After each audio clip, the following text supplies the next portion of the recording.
সন্তান গর্ভে মৃত্যুর দেড় গোড়ায় পৌঁছে গেছে, তবুও শিরিক এবং বিদআত কুফর করতে চান না।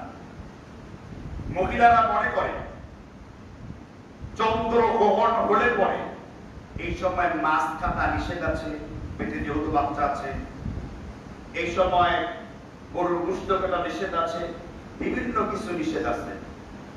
আর শরীয়ত বলে যা মহান আল্লাহ হালাল করেছেন তা তোমরা হারাম করতে পারবে না। টয়লেটে যাওয়ার সময় শরীরের মধ্যে ম্যাচ নিয়ে ঘোরাফেরা করে অথবা লোহার রড নিয়ে এসে চলাফেরা করে, তাদের ধারণা লোহা কিংবা আগুন থাকলে পরে আমাকে জিন ভূত ধরে কিলাকিলি করবে না, আমি জিন এবং ভূতকে দেখলে ম্যাচ দেখলে আগুন দিয়ে পোড়ায় দেব, আর লোহা থাকলে লোহা দিয়ে টান্না পিটায় জিনের হাড় গড় ভেঙে দেব। এই আকীদা লালন করে মহিলারা টয়লেটে যাওয়ার সময় ম্যাচ এবং লোহা ব্যবহার করে। আপনাদের এলাকায় আছে এরকম? আপনি যখন নামাজে সিজদা করলেন, আল্লাহর হাবিব মুহাম্মদ রাসূলুল্লাহ বুখারী মুসলিমে বর্ণনায় বলেছেন একজন ইমানদারের সিজদার এত মূল্য, একটা সিজদাকে আল্লাহ এক পাল্লায় করবেন মা লাকুম ফিদ দুনিয়া ওয়াল আখিরাহ। এই দুনিয়ার মধ্যে যা কিছু আছে, এই দুনিয়ার ভিতরে যত অর্থ সম্পত্তি আছে আল্লাহর কাছে একজন ইমানদারের সিজদা তার থেকে অনেক বেশি দামি।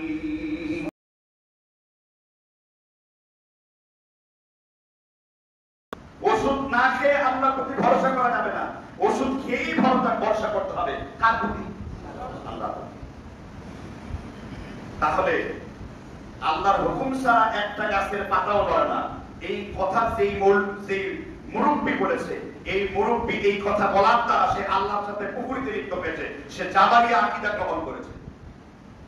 এবার বলুন, এই কথাটি সমাজের মধ্যে প্রচলন আছে না নাই?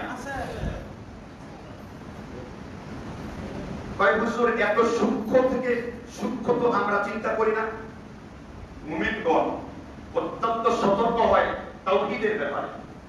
আল্লাহ সূরা মুলকে আলোচনা করেছেন, আল্লাযী খালাকাল মাউতা ওয়াল হায়াতা লিয়াবলুয়াকুম আইয়ুকুম আহসানু আমালা। যে আল্লাহ সৃষ্টি করেছেন জীবন, সৃষ্টি করেছেন মরণ, সেই আল্লাহ দেখতে চান কে ভালো আমল করতে পারে। আল্লাহ কোয়ালিটি চান, কোয়ান্টিটি চান না। কথা বুঝতে পারছেন কিনা? আপনি আকাশ পর্যন্ত আমল করলেন কিন্তু আপনার আমল হলো শিরক এবং কুফরি যুক্ত, আপনার আমল কবুল হবে? আমিলাতুন নাসিবা, আপনার আমল পণ্ড হবে, আপনার আমল পরিশ্রান্ত বলে গণ্য হবে। আপনি যতটুকু আমল করবেন অবশ্যই শিরক এবং কুফর মুক্ত হতে হবে। অথচ আমরা সমাজের মধ্যে এই কথাগুলো আমরা বলে বেড়াচ্ছি। মহান আল্লাহ রাব্বুল আলামিন আমাদেরকে বুঝবার তৌফিক দান করুন। তাহলে কোন বিষয় নিয়ে কথা বলছিলাম? পয়েন্টটা কি মনে আছে? কোন বিষয় নিয়ে কথা বলা না? তারপরে কোন অংশ টানছিলাম? তারপরে কোন অংশ আনি নাই? আচ্ছা, এরপরে আমরা অষ্টম একটি কুফরি কথা বিশ্লেষণ করব। অষ্টম একটি কুফরি কথা হলো আমাদের সমাজে প্রচলিত আছে, সেটি হলো মৃত্যুর সাথে পাঞ্জা লড়ছে। বলে কিনা একটি কথা? ভাই হাসপাতালে শুনলাম অমুক ব্যক্তি মৃত্যুর সাথে পাঞ্জা লড়ছে। পাঞ্জা কি বুঝেন তো? পাঞ্জা এটা ফার্সি উর্দুতে বলা হয় এই 5 আঙ্গুলকে। ওই যে আমাদের দেশে পাঞ্জা লাগে না, এক হাত থেকে আরেক হাত পাঞ্জা লাগে। তাহলে আপনি কি মৃত্যুর ওই ব্যক্তি মরার সময় কি মালাকুল মউতের সাথে পাঞ্জা লড়ালড়ি করছে নাকি? অথচ এই সমাজের মধ্যে আছে। আর মালাকুল মউত এমন একটা জিনিস, যখন আপনার মৃত্যু হবে আপনি কিছুই করতে পারবেন না। ফালাউলা ইযা বালাগাতিল হুলকাম ওয়া আনতুম হিনাইযিন তানতুরুন। আল্লাহ রাব্বুল আলামিন কোরআনুল কারীম সূরা তাহর আলোচনা করেছেন মানুষের জীবনটা যখন, মানুষের আত্মাটা যখন কণ্ঠনালীর কাছে চলে আসে, মানুষের চক্ষুগুলো সানা বড় হয়ে যায়, মানুষের চোখ বড় বড় হয়ে যায়, সে তখন মালাকুল মউতকে দেখতে শুরু করে। আল্লাহ তাআলা সূরা নাজিয়াতের ভিতরে আলোচনা করেছেন, ওয়ান নাসিআতি গরকা ওয়ান নাশিতাতি নাশতা।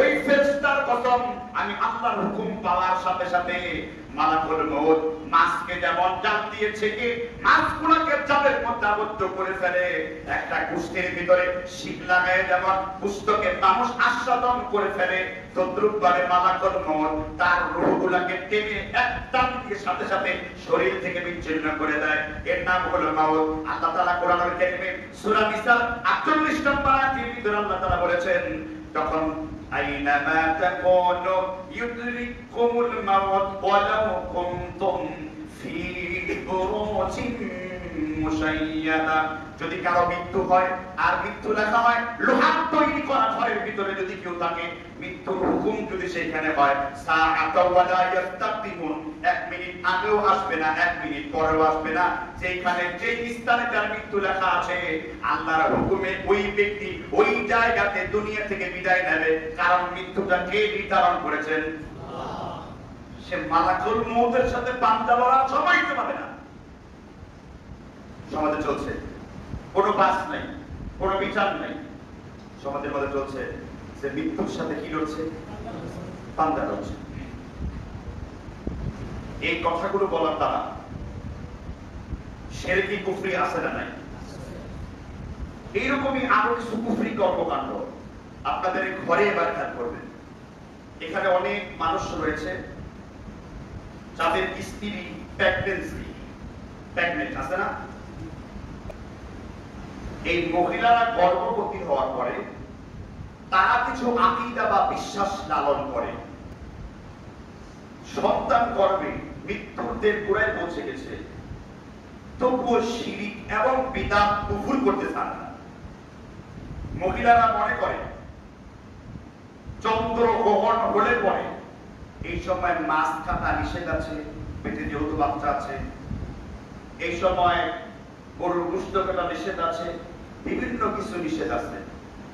আর শরীয়ত বলে যা মহান আল্লাহ হালাল করেছেন তা তোমরা হারাম করতে পারবা না, আর আল্লাহ যেটা হারাম করেছেন তা তুমি কি করতে পারবা না।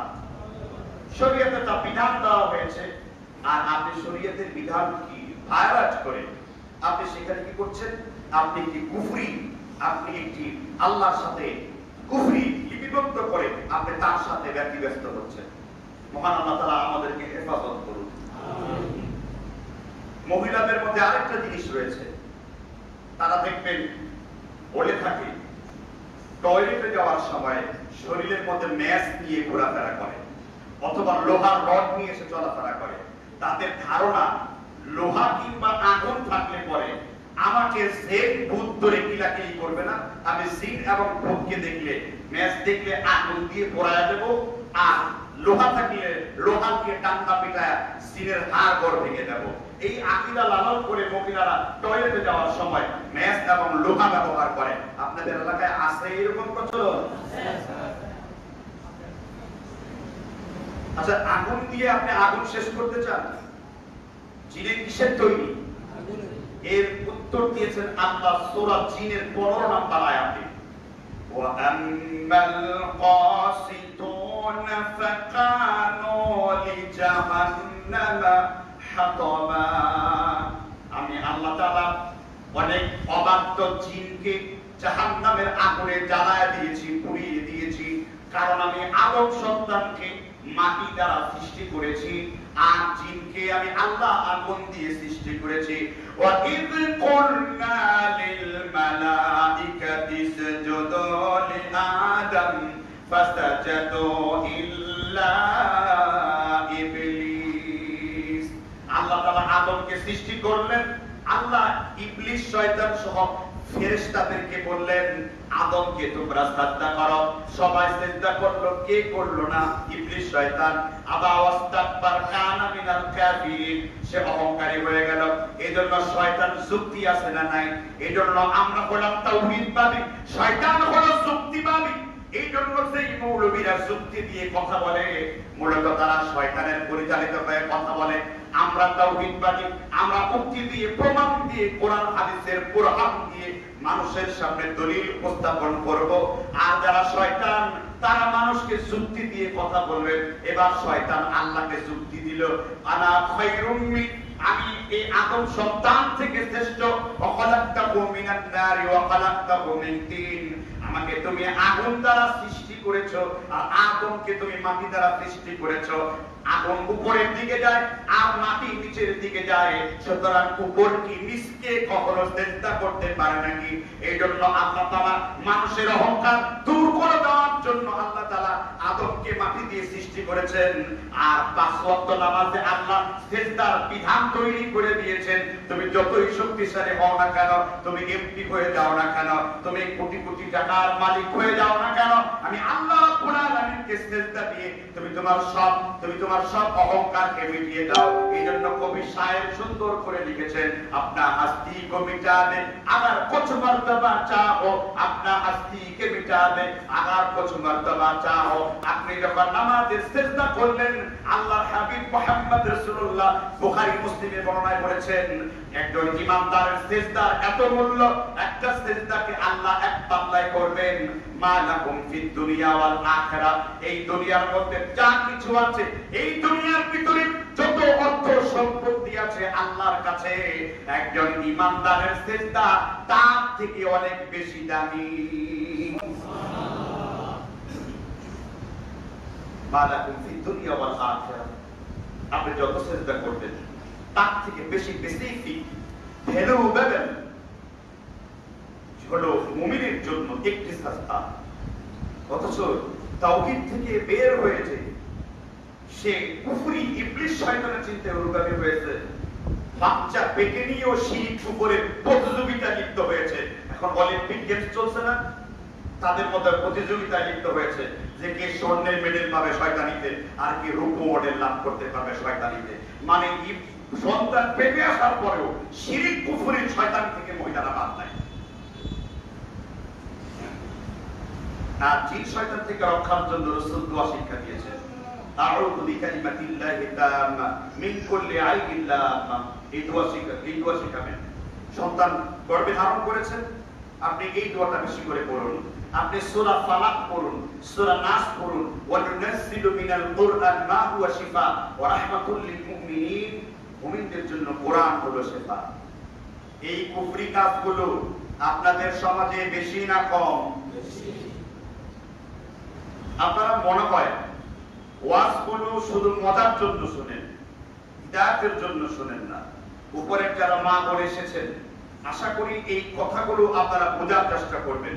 যেগুলো না বুঝবেন, ইউটিউব কিংবা ফেসবুক থেকে এই ভিডিওগুলো পরে আপলোড করা হয়, সেখান থেকে টেনে এগুলো শুনে নেবেন। মহিলারা এই অবস্থায় আরো কিছু শিরক এবং কুফর করে। দেখবেন মহিলারা সন্তান যখন প্রসব করে, প্রসবের পরে কিছু কুফরি শিরক আছে। ছটি গর্ভ পর্যন্ত ছটি, দেখবেন কোন মানুষ যদি বাইরে থেকে আসে, ওই ছটি করে কিছু মুরব্বী বসা থাকে, তারা বলে কি, ওই আগুনের মধ্যে তাপ দিয়ে আপনি তারপর যেন আসেন। কেননা আপনার আগুন দিয়ে তাপ দিলে আপনার শয়তান, দেহ, দানব, জিন, রাক্ষস, খোকস ইত্যাদির দোষ নাকি দূরীভূত হবে। আর শয়তান দূর করার জন্য অনেকেই তো গরুর মাথা ঘরের মধ্যে ঝুলায় রাখে। জানেন কি এরকম আছে না? মহিলাদের মধ্যে কুসংস্কার আছে। এজন্য মেয়ে বিয়ে দেওয়ার আগে ওই ফ্যামিলি থেকে দেখতে হয় যে এরা আসলে ঈমানের পরিবেশের সাথে আছে না এরা কুফরির পরিবেশের সাথে আছে। মেয়ে হয়তো সহিহ আকীদা ধারণ করে বা জন্মসূত্রে আহলে হাদিসদের ঘরে জন্মগ্রহণ করেছে, কিন্তু ইংল্যান্ড, ইউরোপ, আমেরিকা, জার্মানির ডলার দেখে মা বাবা এতটাই পাগল হয়ে গেছে, এখন মেয়েকে টাকা পয়সার কাছে বিয়ে দিয়ে দিয়েছে, পাত্রের কাছে বিয়ে দেয় নাই। মেয়ের বয়স 18 আর ছেলের বয়স 68, টাকা আছে, সমস্যা নেই, বিয়ে দিয়ে দাও। শরীয়ত এটা কখনো আপনাকে বৈধতার অনুমোদন দেয় না। এজন্য বিয়ে করার পূর্বে যে সমাজের সাথে, যে লোকদের সাথে আপনি বিয়ে সম্পাদন করবেন, তাদের আকীদা, তাদের লক্ষ্য উদ্দেশ্য, তাদের কর্মসূচি, তারা ইসলামের সাথে কতটুকু সম্পৃক্ত, এটা জেনে বুঝে মেয়েকে ওইখানে পাঠাবেন। কারণ মনে রাখবেন, মেয়েরা সহসাই স্বামীর অনুভক্ত হয়। স্বামী যদি মাযহাব পূজারী হয়, আপনার সহিহ আকীদার মেয়ে মাযহাব পূজারীতে পরিণত হবে। আর রিজালু কাওয়ামুনা আলা নিসাই, কারণ পুরুষদের নারীদের উপর আল্লাহ পুরুষদেরকে কর্তৃত্ব করতে বলেছেন, অথচ বিয়ে করার ক্ষেত্রে আল্লাহ এবং তার রাসূলের মানে কৃত বিধানকে আমরা লঙ্ঘন করি। আমরা এই বিষয়গুলোর দিকে মোটেও মনোযোগ স্থাপন করি না, যার ফলশ্রুতিতে আমরা মেয়েদেরকে তুলে দিচ্ছি শিরক এবং কুফরের আস্তানার মধ্যে। আর আল্লাহ সূরা তাহরিমে আলোচনা করেছেন, কু আনফুসাকুম ওয়া আহলিকুম নার, তুমি নিজে জাহান্নামের আগুন থেকে বাঁচো আর তোমার পরিবার পরিজনকে জাহান্নামের আগুন থেকে বাঁচাও। এবার আপনি বলেন, আপনাদের ঘরেও কিন্তু এই শিরক বাসা বেঁধেছে। এই জন্য এই ধরনের কুফরি এবং শিরকি কর্মকাণ্ড থেকে আমাদেরকে কি করতে হবে? ফিরে আসতে হবে। মহান আল্লাহ কোরআনে কত চমৎকার শিক্ষা দেন, ওয়া ইম্মা ইয়ানসাগান্নাকা মিনাশ শাইতান নাসগুন ফাস্তাঈদ বিল্লাহ। যখনই শয়তান তোমাদেরকে ধোঁকা দেবে তখনই তুমি আল্লাহর কাছে আশ্রয় প্রার্থনা করো। আর যখন তুমি বিপদে পড়ে শয়তানের ধোঁকায় পড়ে কুফরি এবং শিরকের অন্ধকার থেকে আল্লাহর কাছে আশ্রয় প্রার্থনা করবে, আল্লাহ উপমা দিয়েছেন, ফাইদা হুম মুবসিরুন, আল্লাহ তোমার হিদায়াতের জন্য দুইটি চোখকে খুলে দেবেন, উন্মুক্ত করে দেবেন, দুইটি চোখকে প্রকাশিত করে দেবেন, তোমাকে আল্লাহ সত্যের পথে তোমাকে পরিচালিত করবে। কিন্তু ধারণাটা তো রাখতে হবে। এরপরে আমাদের দেশে আরো কিছু কুফরি কথাবার্তা আছে, যেমন আমরা যদি একজন আরেকজনকে কথা বলি, কথা বলার বিদায় নেওয়ার সময় আমরা কি বলি? ভালো থাকেন ভাই, আমরা বলি কিনা? কি বলি? ভালো থাকবেন, ভালো রাখবেন, ভালো থাকুন। আমাদের দেশের কিছুটা অশিক্ষিত না অশিক্ষিত তা আমি জানি না। শিক্ষিত তিন প্রকার। শিক্ষিত কয় প্রকার? একটা হলো সুশিক্ষিত, একটা হলো স্বশিক্ষিত, আর একটা হলো অশিক্ষিত। সুশিক্ষিত মানে হলো higher educated, who carry the big degree, যে অনেক বড় ডিগ্রি নিয়েছে, এমফিল পিএইচডি করেছে, সুশিক্ষিত। আর স্বশিক্ষিত কাকে বলে জানেন? দেখবেন ইউনিয়ন পরিষদ নির্বাচন হয়, চেয়ারম্যানের যোগ্যতা স্বশিক্ষিত, মানে কোন মতন বানান করে পত্রিকা পড়তে পারে, নিজের সাইডক্ষরে নাম লিখতে পারে, অ ল দ এইটা লিখতে পারে, এরকম তাকে বলা হয় শিক্ষিত, স্বশিক্ষিত। আর অশিক্ষিত হলো ওই বলদ লেখারও বাংলায় তার যোগ্যতা নাই, লেখাপড়া কিচ্ছুটি জানে না, দিয়ে হলেন কি শিক্ষিত? হুজুর আপনি যে অশিক্ষিত বলে কাউকে হেয় প্রতিপন্ন করছেন, আমার নবীও তো অশিক্ষিত ছিল। আমার দেশে বলে না, নবী আল উম্মি, মুহাম্মদ ছিলেন মূর্খ। আল্লাহর নবী শিক্ষিত ছিলেন না মূর্খ ছিলেন? কিন্তু আমার দেশের এক শ্রেণীর লোকেরা বলে নবী আল উম্মি। উম্মি নবী কি বলে? উম্মি নবী, তিনি মূর্খ নবী, নবীজি লিখতে জানতেন না, পড়তে জানতেন না, এরকম কথা বলে কিনা? আছে বড় বড় ইসলামিক স্কলাররা যারা আল্লাহর নবীকে হেয় প্রতিপন্ন করে নিজে মজা অনুভব করতে পারেন। অথচ নবী আল উম্মি বলতে তিনি আল্লাহ বুঝিয়েছেন মক্কার সাধারণ লোকেরা মূর্খ ছিল, কিন্তু আল্লাহর নবীকে আল্লাহ নিজে আদাবা ওয়া হিসাবা, তিনি নিজে গণনা শিখিয়েছেন। আল্লাহর নবী আলীকে একটি অভিযানে পাঠিয়ে বললেন, তুমি হিসাবগুলোকে লিখে রাখবে, গণনা করে রাখবে। আল্লাহর নবী আলী রাদিয়াল্লাহু তাআলার সামনে হিসাব লিখলেন এবং গণনা করলেন, সংখ্যা গণনা করলেন। এতে প্রমাণিত হয় আল্লাহর নবী লিখতেও জানতেন, আল্লাহর নবী কি করতে জানতেন, কিন্তু নির্দিষ্ট সময়ের আগে না। কেননা আল্লাহর নবীর শিক্ষককে আর রহমান আল্লামাল কোরআন খালাকাল ইনসান আল্লামাহুল বায়ান, তিনি রহমান, তিনি শিখিয়েছেন কোরআন। ইয়াতলু আলাইহিম আয়াতিহি ওয়া ইউযাক্কিহিম, আল্লাহ তাআলা স্পষ্ট আল্লাহ রাসূলকে বলেছেন, মুহাম্মদকে, যে আমি মানে আল্লাহ রাসূলকে এই জামানার জন্য, এই মুমিনের জন্য শিক্ষক রূপে প্রেরণ করে দিয়েছেন, যিনি শিক্ষিত করে দিয়েছেন গোটা জাতিকে। সুতরাং এই কথা আপনার জন্য বড় ভুল যে আমরা একজন আরেকজনের বিদায় সম্বোধনে বলি, ভাই আপনি ভালো থাকেন, কি থাকেন, ভালো থাকেন, আপনারা বলেন কিনা? তাহলে হুজুর বলবো কি, সবই যখন ভুল হয় কথাই বন্ধ করে মুখের মধ্যে তালা মেরে বসে থাকতে হবে? আপনার তো সঠিকটা জেনে কথা বলতে হবে নাকি? কোন মানুষকে দোয়ার জন্য আপনি বলতে পারেন হাফেজাকাল্লাহ, আল্লাহ আপনাকে হেফাজতে রাখুন, হাফেজাহুল্লাহ, আল্লাহ আপনাকে হেফাজত করুন, আপনি ভালো থাকেন, আপনি ভালো থাকবেন। এই গায়েবের খবর আপনারা দিল কে যে এই লোকটা 2 মিনিট পর ভালো থাকবে? আপনার সাথে মুসাফা করে আপনি দোয়া করলেন ভালো থাকেন, ওই দিন রাত্রে প্রচন্ড কম্পন দিয়ে জ্বর এসে করোনা ভাইরাস তাকে আক্রমণ করে ফেলেছে। আপনার কাছে কি এই খবর আছে? যে এই জন্য আরবের লোকেরা সবসময় আল্লাহর ছাড়া কারো দিকে হাওলা করে না। লা হাওলা ওয়ালা কুওয়াতা ইল্লা বিল্লাহ। আল্লাহ ছাড়া কোনো হাওলা নাই, আল্লাহ ছাড়া কোনো কুওয়াত নাই, কোনো ক্ষমতা নাই, কোনো শক্তি নাই। সুবহানাল্লাহ। এই দোয়া কোন সময় পড়ে আসছেন? আজকে এই দোয়া পড়ছেন কেউ বাসায়? কখন পড়ছেন? বাসা থেকে বের হওয়ার সময়। কি বলছেন? বিসমিল্লাহি তাওয়াক্কালতু আল্লাহ, তারপর লা হাওলা ওয়ালা কুওয়াতা ইল্লা বিল্লাহ। আপনি কার হাওলায় আছেন? আল্লাহর হাওলায় আছেন। কার ক্ষমতার অধীনে আছেন? আল্লাহর ক্ষমতার অধীনে আছেন। এই দোয়া যখন আপনি করে বের হলেন, শয়তান আপনাকে আক্রমণ করতে পারবে না, কারণ আপনি আল্লাহর হাওলার মধ্যে আছেন, আপনি আল্লাহর কুওয়াতের মধ্যে আছেন। ইসলামের দোয়াগুলো কত চমৎকার! এজন্য আল্লাহ গোটা কোরআনটাতে বলেছেন রব্বানা তাকাব্বাল দুআ। কোরআন হলো কিতাবুদ দুআ, দোয়ার ভান্ডার। কত দোয়া তোমার লাগবে, কিন্তু এই দোয়াতে তার পেট ভরে না। ফরজ নামাজের পর 2 পা তুলে মোনাজাত করে দিতে হবে। এত দোয়া পাওয়ার পর তার পেট ভরলো না। আমাদের দেশে আছে না জুমার নামাজের পরে লম্বা 14 হাত তাই না দোয়া করে, দেখছেন কিনা? একদিন হুজুর দোয়া করতেছেন রব্বানা আতিনা ফিদ দুনিয়া হাসানাতান, আমাকে সুন্দর ফুটফুটে একটি পুত্র কিংবা কন্যা সন্তান দান করো। এখন এই যুবকরা বিয়ে করে নাই, তারাও বলছে আমিন, আল্লাহ তুমি আমারে দান করো।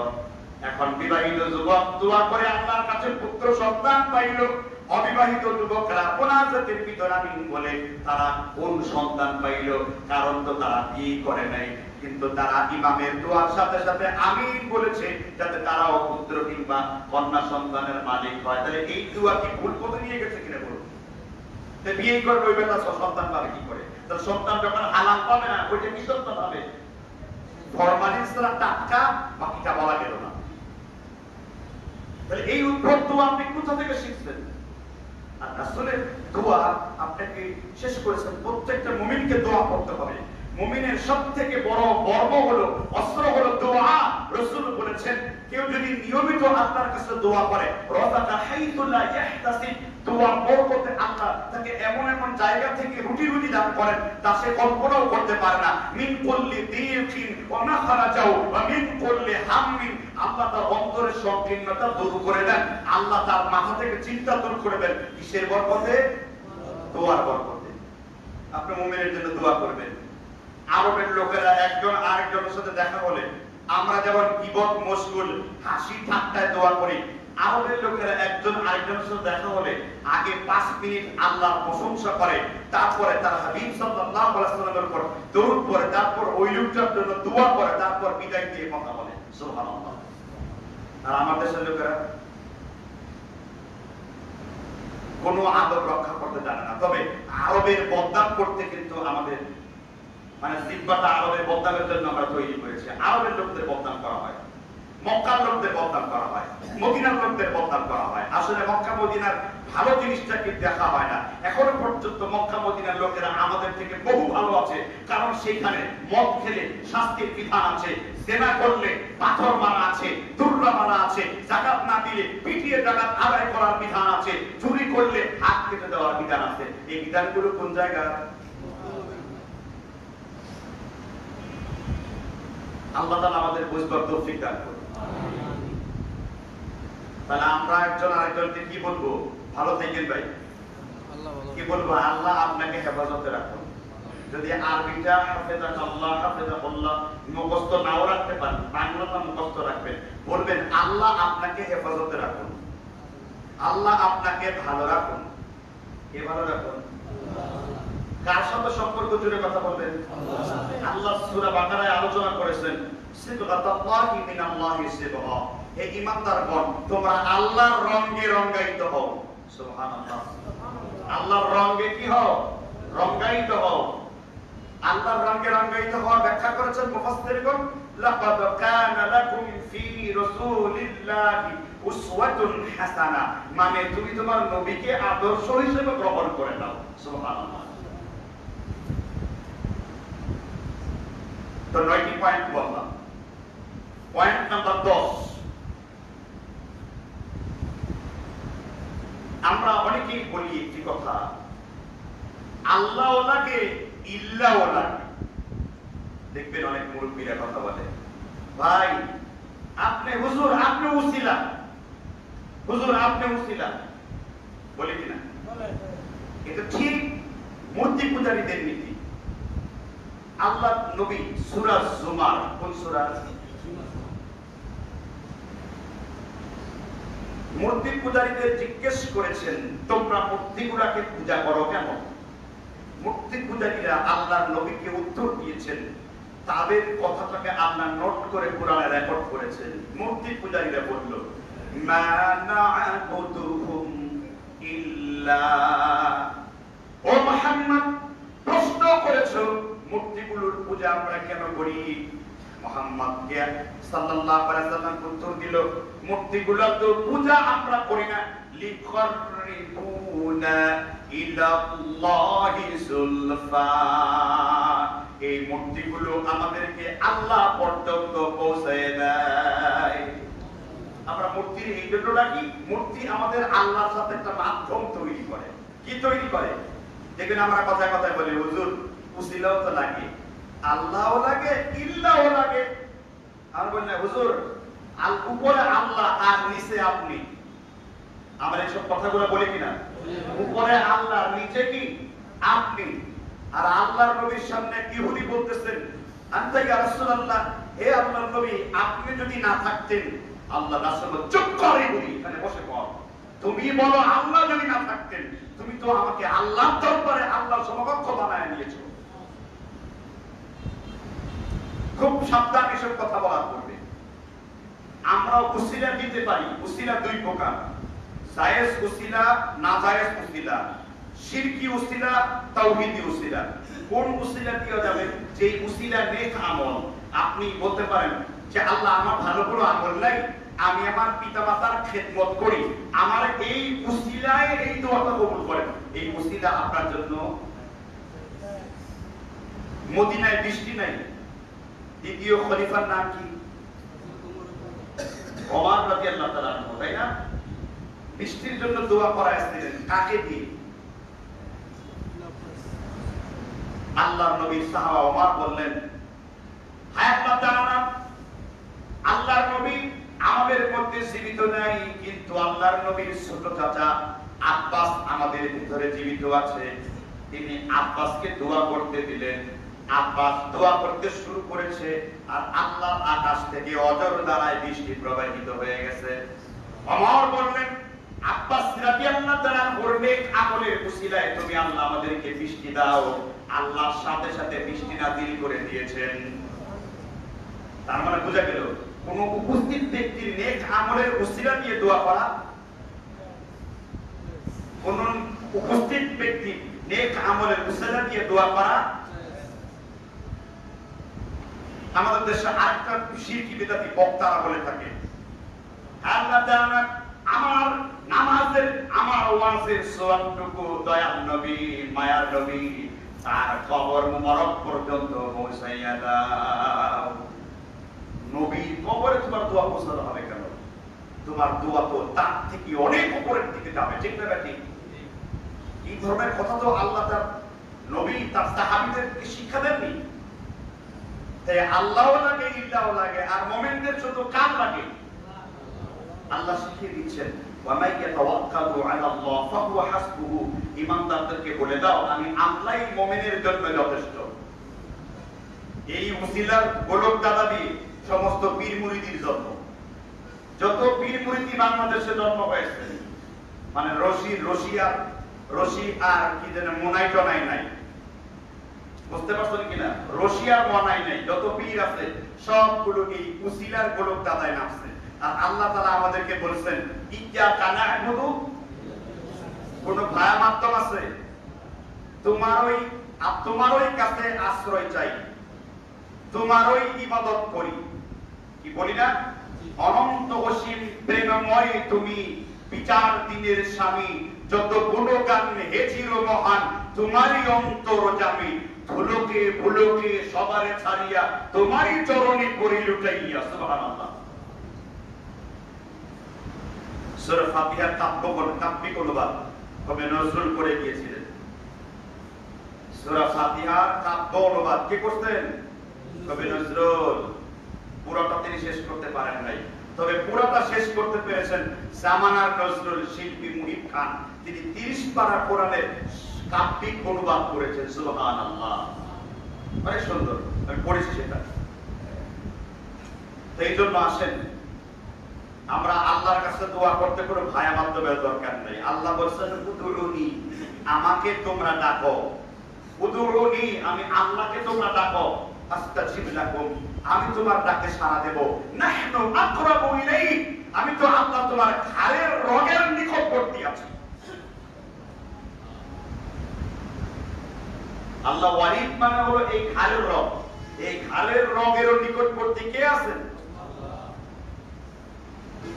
তুমি হাঁটলে আল্লাহ দৌড়ান। ওয়াবিজালালি ওয়া কুদরতি ওয়া উলুমি ওয়া ইরতিফা'i মাকানি, আল্লাহর সাম্রাজ্যের কসম, তুমি যখন হেঁটে আসো আল্লাহ দৌড়ে আসেন, তুমি যখন এক হাত আসো আল্লাহ দুই হাত আসেন, তুমি যখন ফরজ নামাজ পড়ে নফল নামাজে দাঁড়াও ইয়াদুল্লাহ কালবুল্লাহ লিসানুল্লাহ, তোমার হাতটা আল্লাহর হাত হয়ে যায়, তোমার ঠোঁটটা আল্লাহর ঠোঁট হয়ে যায়, তোমার কলবটা আল্লাহর কলবে পরিণত হয়ে যায়। সহিহ বুখারীতে হাদিস বিদ্যমান। এর মানে হলো আপনি আল্লাহ হয়ে যান, তাই না? এর মানে হলো হাত দিয়ে আপনি আল্লাহর নৈকট্য হাসিল করেন, কলব দিয়ে আপনি আল্লাহর নৈকট্য হাসিল করেন। ইন্না আহাদুকুম ইযা কামা ইলা সালাত ফাইন্নাহু ইউনাজি রাব্বাহু, আপনার পুরো শরীর দিয়ে আপনি আল্লাহর নৈকট্য হাসিল করেন, নামাজের মাধ্যমে আল্লাহর নৈকট্য স্থানে চলে যান। তাহলে এই 10টি বিষয় আপনাদের সামনে আজ পর্যন্ত উদ্ধৃতি করলাম। এবার বলুন, এই সমস্ত কথাবার্তাগুলো সমাজের প্রচলন আছে না নাই? আমাদের দেশের এই মৌলবী দলেরা কেচ্ছা কাহিনীর ওয়াজ নিয়ে ব্যতিব্যস্ত, কিন্তু আকীদা বিশুদ্ধ ওয়াজ কিন্তু তারা করে না। কারণ এই বদ আকীদা তাদের মুখ দিয়ে প্রকাশিত হয়। তাই কোন বাংলায় প্রবাদ বলার আগে এই প্রবাদটা সহিহ কিনা আগে জানবেন। এই জন্যই ইমাম তাইমিয়া সর্বশেষ কথা বলে শেষ করব খুতবা। ইমাম তাইমিয়া নাম শুনছেন? 700-750 বছর আগের বুজুর্গ। ইমাম তাইমিয়ার যুগে লোকেরা তার ব্যাপারে এই যে কয় না যে একটা প্রচলন প্রথা গড়ে গেছে, প্রচলন করছে। সাধারণ মানুষজন বলতেন যে ইমাম তাইমিয়া কথা বলবে আর ওই কথাটা নবীর হাদিস হবে না, এটা সাধারণ মানুষ বিশ্বাস করত না। অর্থাৎ সাধারণ মানুষরা মনে করতেন ইমাম তাইমিয়া আল্লাহর নবীর হাদিস ছাড়া কোনো কথা বলতেন না। আল্লাহর নবীর বিচারে কথা বলতেন না। 6 লক্ষ হাদিস মুখস্থ করেছিলেন তিনি। 6 লক্ষ হাদিস। ভারত বাংলাদেশের 14 গোষ্ঠী মিলে 1 লাখ হাদিস এর হাফেজ পাওয়া যাবে? তিনি কয় লাখ মুখস্থ করতেন? তার ছাত্র ইমাম যাহাবী, তার ছাত্র ইমাম ইবনুল কাইয়্যিম, তার ছাত্র হলেন ইমাম ইবনে কাসির রাহমাতুল্লাহ আলাইহি। সুবহানাল্লাহ। মহান আল্লাহ তাআলা আমাদের বুঝবার তৌফিক এনায়েত করুন।